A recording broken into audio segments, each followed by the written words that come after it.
Welcome to our program on Kardec Radio.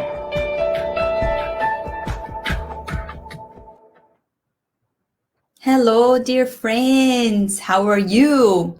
Welcome to Kardec Radio Daily Prayer Program. This is such a special week. It's a true blessing for us to be here and praying together, right? We know that during the month of December, Jesus does send extra vibrations, extra help, extra higher spirits to assist us. And it explains why we feel good around December. We feel joy, at least a little bit more than the other months. So it's a true blessing for us to be here together. And since we're talking about Jesus sending good vibrations for us, we were inspired to open this chapter 57 on the book Our Daily Bread, which is called In Jesus' Presence. Let us keep in mind that, it's not only because it's December that we're thinking of Jesus, we should always be thinking of Jesus. He thinks of us. We are the ones that need to connect with him, right? So let us see what Emmanuel brings to us in this chapter. And he says, in whatever you do, do it with all your heart, as for the Lord and not for man. Paul. Among human beings, the understanding of the work of Christ will in the future reach the required scope for the glorification of the one who has watched over us closely from the very first day, illuminating our path with the divine light. If learned persons would ask themselves what the essential reason for their activities on earth is, they would always find in their inner sanctuary vast horizons for conclusions of infinite value. For whom have they been working all this time? To whom have they offered the fruit of their daily work? We do not wish to demean the respectable position of countries, organizations, family, or the individual. However, we cannot fail to recognize their position of relativity in time.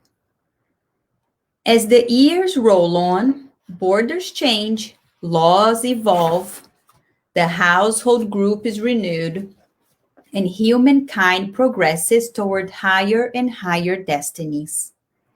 Everything that represents personal effort has been accomplished through individuals' own initiative in the field of Christ's permanent work. Whatever we have accomplished through the centuries constitutes either a benefit or an offense to ourselves in the work that belongs to the Lord and not to us.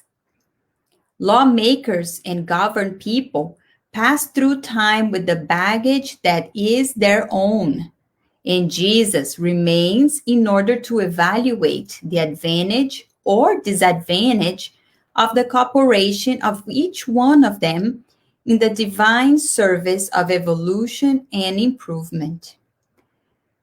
Administration and obedience, the responsibility of leading and following, are only subdivisions of the stewardship conferred by the Lord on his words. Dignified work is a holy opportunity. Within the circles of service, the attitude assumed by men and women will either honor or dishonor their immortal personality in the presence of Jesus Christ. So Emmanuel, what is Emmanuel saying, right? He said a lot here. And what we can take from it is that he's saying that if we're doing something, thinking of our current life, our current status, our current families, connections, relationships, these are all very temporary. Everything changes, right? We see history and things that were done in the past now seems nonsense. Because we were doing it for the wrong reasons. Now, when we are in Jesus' presence, what do? We do the work that the Lord wants us to do. It's not because of our current situation or to benefit ourselves, because if that's the case, we might be doing something wrong. But we're actually doing because we're contributing to Christ's permanent work. Christ's permanent work. Jesus is working, and what he's working is for the good, and it will remain for the good. Whatever Christ taught us when he was on planet Earth, it's still valid today. It hasn't changed. It doesn't change. Because what he brought to us, the divine laws from God, they don't change. They are the same. Now, how do we apply it? If we are applying based on this temporary status, we might fall into mistakes. Which then Emmanuel says that Jesus will evaluate the advantage or the disadvantage of our cooperation. Interesting, the word of cooperation. We are co-creators with God. We cooperate with God, like co-pilots. So what are we doing? If we're doing good, we're teaming up, advantage, point for us. But if we're not, then we're going to have the whole action and reaction, right? We're going to do something.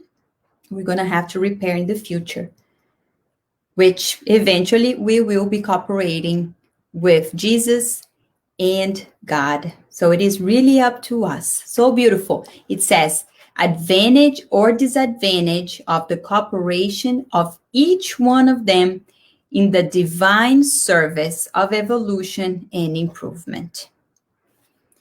So Emmanuel tells us at the very last paragraph, let us just read this last paragraph again, and we can move on to our prayer. He says, dignified work is a holy opportunity. Dignified work does not mean that you have to have work in big companies, CEOs, CFOs, who knows? That's not what he's saying dignified work is. Because what is work under Spiritism? Is it just going to work? No. Work is whenever we make ourselves useful to the common good. So is taking care of our children work? Yes. As long as we're doing it with dignity. Dignified work. If we're having our children, we're taking care of them as if we didn't care, probably doesn't count. But if we are using that time and being useful to serving others, that is work. Going to work can also be dignified work.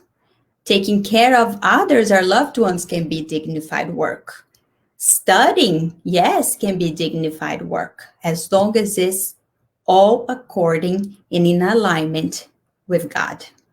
So beautiful for us. I really love the word and how Spiritism characterizes work for us, because it amplifies our understanding of how much we are supposed to work, and that it goes beyond just our day-to-day fulfilling of our tasks. It's beautiful. So with that in mind, friends, and in Jesus' presence, let us move to our prayer. Really trying to incorporate these moments as we are approaching Christmas. And it doesn't matter if we, believe in Christmas or don't celebrate Christmas. Let us just be. Let us understand that Jesus is sending extra energies for us. Let us open our hearts to receive it. Everything from this year, letting it go. We need it. We need this cleansing. So it's up to us to allow it to happen, okay? So we'll put our music.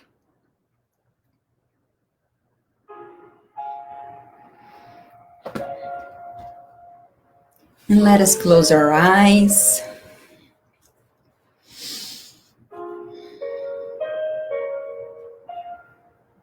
Let us take a couple breaths here, just to help us settle down and be present in this prayer.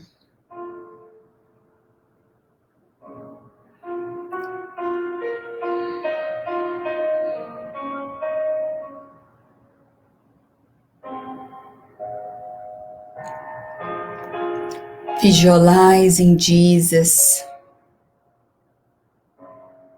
approaching our homes. He comes irradiating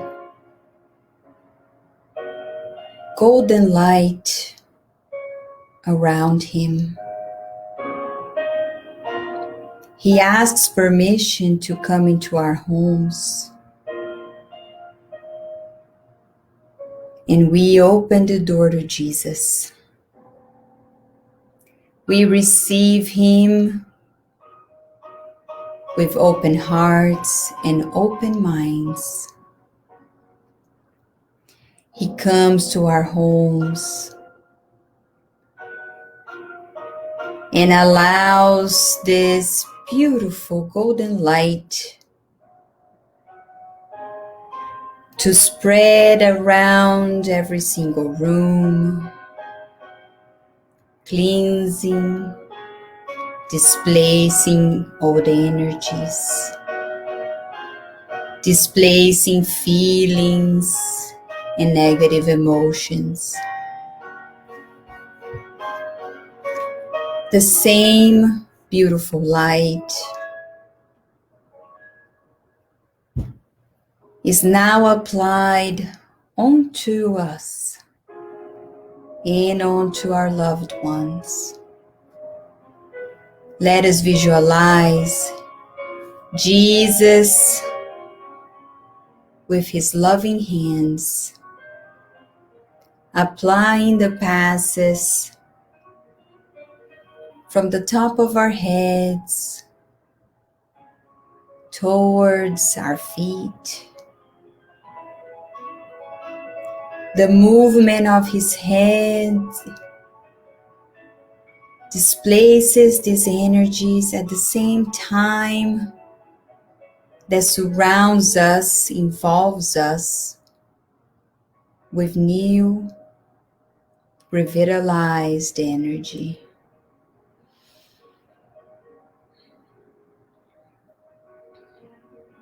We feel lighter, we feel joy,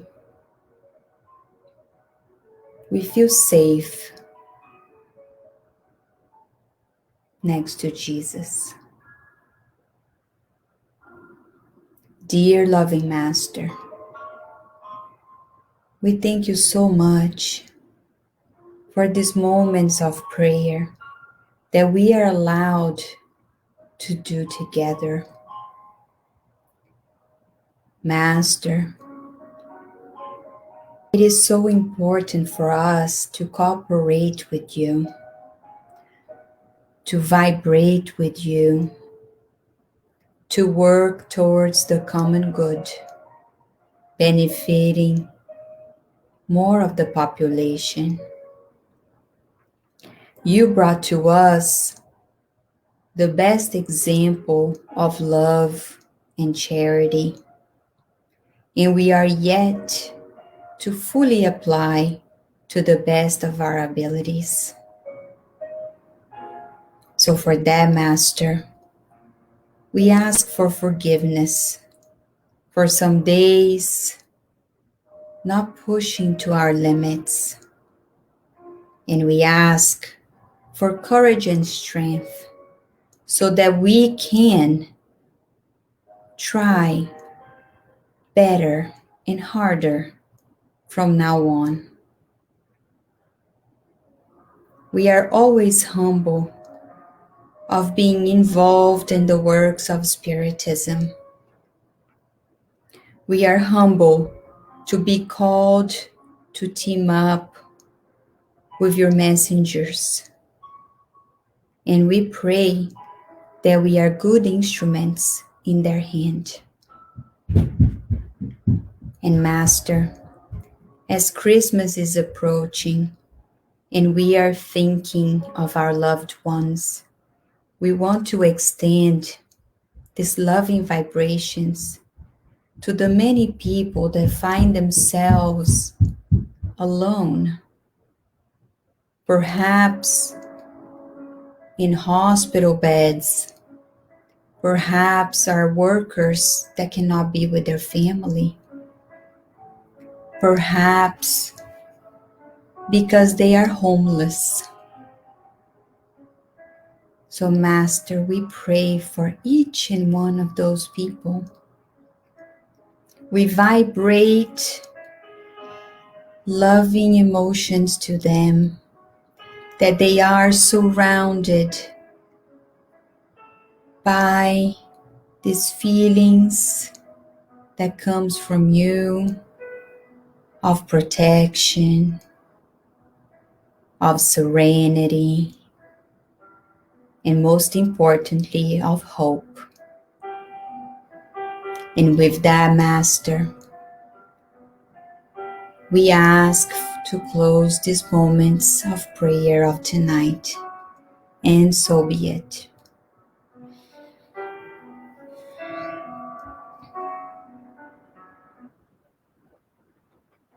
Friends, thank you so much for being here with me. I see some of you, Luke and Betty and Christina.